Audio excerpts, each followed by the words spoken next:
one of the things that really intrigued me, because I've been like watching you since the time you did Heroes and all your other work, your film work, your TV work, Gilmore Girls. What makes you choose a role like this? I don't think it was so much me choosing it, it's choosing me.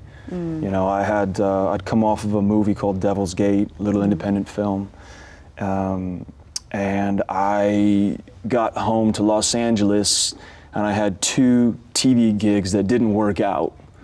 And so I had to recenter my thought around just being home, focus on life again. Don't worry about chasing the job, don't worry about any of that. Just focus on being a human being.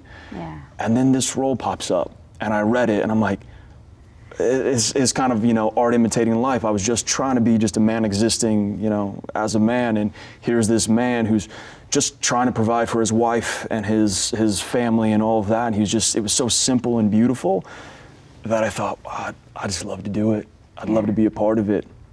And it was something that I walked in with Dan Fogelman and John Lacroix and Glenn Fakar, producer directors, and apparently I wasn't who they were looking for. They wanted somebody completely different, and I walked in, you know, with my beard and my long hair and set my motorcycle helmet down, and they went, who's this guy?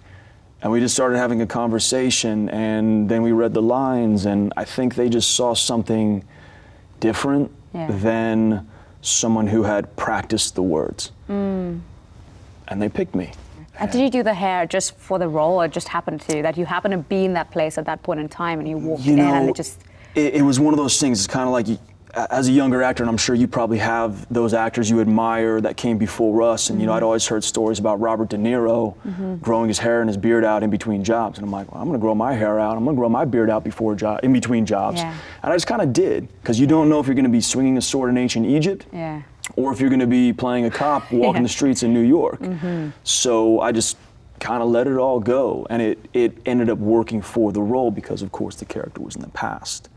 You know, so I guess you're in the right place at the right time as you're supposed to be. Exactly. I can't agree with you more on just being sometimes and not chasing, because I think that's what I did for a very long time as well.